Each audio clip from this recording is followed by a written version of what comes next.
മാപ്പ് ചോദിക്കുകയാണ്. ഗൾഫ് രാജ്യങ്ങളുടെ മേൽ ഇനി ആക്രമണം നടത്തില്ല. എന്നാൽ അയൽ രാജ്യങ്ങളിൽ നിന്നും തിരിച്ചു തങ്ങൾക്കും ആക്രമണം ഉണ്ടാകാൻ പാടില്ല എന്ന് വ്യക്തമാക്കിയിരിക്കുകയാണ് ഇറാൻ.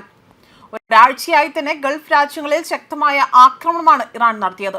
എന്നാൽ ഒടുവിൽ ഈ പ്രവൃത്തിക്ക് ഇറാൻ ഇപ്പോൾ മാപ്പ് ചോദിച്ചുകൊണ്ടാണ് രംഗത്ത് വരുന്നത്. ഇനിയും ആക്രമണം ഘടിപ്പിച്ചാൽ മാരകമായ ആക്രമണത്തിന് GCC രാജ്യങ്ങൾ തുനിഞ്ഞിറങ്ങും എന്ന് വ്യക്തമായതോടുകൂടിയാണ് ഇപ്പോൾ ഇറാൻ ഇത്തരമൊരു പ്രസ്താവന നടത്തിയിരിക്കുന്നത്. ഗൾഫ് രാജ്യങ്ങളോട് മാപ്പ് ചോദിച്ചുകൊണ്ടായിരുന്നു ഇറാന്റെ പ്രഖ്യാപനം. പ്രസിഡന്റ് മസൂദ് പെസൻഷ്കിനാണ് ഇപ്പോൾ ഇക്കാര്യം വ്യക്തമാക്കിയിരിക്കുന്നതും. അയൽ രാജ്യങ്ങളിൽ നിന്ന് ഇറാനെ ലക്ഷ്യമാക്കി ആക്രമണങ്ങൾ ഉണ്ടാകരുതെന്നും അദ്ദേഹം വ്യക്തമാക്കുകയാണ്. ഇത്തരത്തിൽ അയൽ രാജ്യങ്ങളിൽ നിന്ന് ഇറാനെ ആക്രമിച്ചാൽ അതിന് തിരിച്ചടി ഉണ്ടാകുമെന്ന സൂചനയാണ് ഇപ്പോൾ പെസൻഷ്കിൻ നൽകിയിരിക്കുന്നത്. അയൽ രാജ്യങ്ങളിൽ നടത്തിയ ആക്രമണങ്ങളിൽ ഇറാൻ പ്രസിഡന്റ് ക്ഷമ ചോദിക്കുകയും ചെയ്തിട്ടുണ്ട്. കൊളോണിയൽ ആ ഒരു ധാർഷ്ട്രീയത്തിന് മുന്നിൽ കീഴടങ്ങില്ല എന്നും ഇറാൻ പ്രസിഡന്റ് വ്യക്തമാക്കുകയാണ്. ഭിന്നതകൾ മാറ്റിവെച്ച് അവിടെ അനാവശ്യ വിശ്വാസം, അതായത് ഇത്തരത്തിൽ വലിയ രീതിയിലുള്ള പ്രശ്നങ്ങൾ ഇറാനികൾ സ്വന്തം രാജ്യത്തിന് വേണ്ടി പോരാടുകയാണ് എന്നതാണ് പറയുന്നത്. ഗൾഫ് രാജ്യങ്ങൾക്ക് നേരെ ഇറാൻ നടത്തിയ ആക്രമണങ്ങളിൽ വ്യാപക വിമർശനം ഉയരുന്നതിനിടയിലാണ് ഇത്തരത്തിലൊരു ഒരു പരാമർശവുമായി തന്നെ പെസൻഷ്കിൻ രംഗത്ത് വരുന്നത്. അതേസമയം ഇപ്പോൾ ദുബായ് വിമാനത്താവളത്തിന്റെ പ്രവർത്തനം പുനരാരംഭിക്കുകയാണ് ചെയ്തിരിക്കുന്നത്. പശ്ചിമേഷ്യയിൽ സംഘർഷം രൂക്ഷമായതിന് പിന്നാലെ തന്നെ വിമാനത്താവളത്തിന്റെ പ്രവർത്തനം താൽക്കാലികമായി തന്നെ നിർത്തിവെച്ചു എന്നതായിരുന്നു അധികൃതർ അറിയിച്ചിരുന്നത്.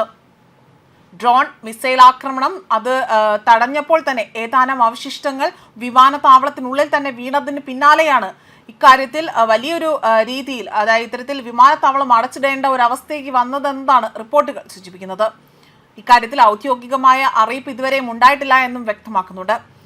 അതേസമയം അതിനിടയിൽ എമിറേറ്റ്സും തങ്ങളുടെ സർവീസുകൾ പുനരാരംഭിക്കുകയും ചെയ്തു. നേരത്തെ ദുബായിൽ നിന്ന് തിരിച്ചെത്താനുള്ള തങ്ങളുടെ എല്ലാ സർവീസുകളും ഇനി ഒരു അറിയിപ്പ് ഉണ്ടാകുന്നത് വരെ നിർത്തിവെച്ചു എന്നതായിരുന്നു എമിറേറ്റ്സ് അറിയിച്ചിരുന്നത്. ടിക്കറ്റ് എടുത്ത യാത്രക്കാർക്ക് വിമാനത്താവളത്തിലേക്ക് വരുവാനും എമിറേറ്റ്സ് വിവരങ്ങൾ നൽകുകയും ചെയ്തിരുന്നു.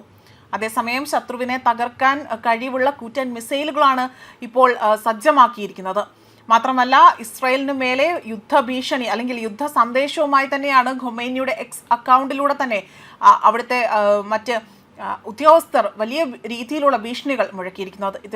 എല്ലാം ഇടയിൽ തന്നെയാണ് ഗൾഫിൽ കുടുങ്ങിക്കിടക്കുന്നവരെ നാട്ടിലേക്ക് എത്തിക്കാൻ ഇന്ന് എയർ ഇന്ത്യയും എയർ ഇന്ത്യ എക്സ്പ്രസും ചേർന്നുകൊണ്ട് സർവീസുകൾ നടത്താൻ ആരംഭിച്ചിരിക്കുന്നത്. കൊച്ചി, കോഴിക്കോട്, തിരുവനന്തപുരം എന്നിവിടങ്ങളിൽ നിന്ന് മസ്കറ്റിലേക്കും തിരിച്ചുമുള്ള ഷെഡ്യൂളുകൾ സർവീസുകൾ ഇനി ഉണ്ടായിരിക്കുമെന്നും അതേപോലെ തന്നെ കൊച്ചി, കോഴിക്കോട് എന്നിവിടങ്ങളിൽ നിന്ന് 2 ഫ്ലൈറ്റുകൾ ഉണ്ടാകുമെന്നും അറിയിച്ചിരിക്കുകയാണ്. ഇതിനു പുറമെ തന്നെ കോഴിക്കോട്, ജിദ്ദ, കോഴിക്കോട് ഷെഡ്യൂൾഡ് സർവീസുകൾ നടത്തുമെന്നും നോൺ ഷെഡ്യൂൾ വിഭാഗത്തിൽ കേരളത്തിൽ നിന്നുമുള്ള കൊച്ചി, റാസൽ ഖൈമ, കൊച്ചി റൂട്ടാണ് ഇനിയിപ്പോൾ ഉള്ളത്. തിരുവനന്തപുരം വിമാനത്താവളത്തിൽ നിന്ന് പുറപ്പെടുന്ന 12 വിമാനങ്ങളും തിരുവനന്തപുരത്തേക്ക് എത്താനുള്ള 9 വിമാനങ്ങളും ഇവിടെ മറ്റു രീതിയിൽ റദ്ദാക്കിയതായി തന്നെ വ്യക്തമാക്കുകയും ചെയ്യുന്നുണ്ട്. ന്യൂസ് ഡെസ്ക് കർമ്മ ന്യൂസ്.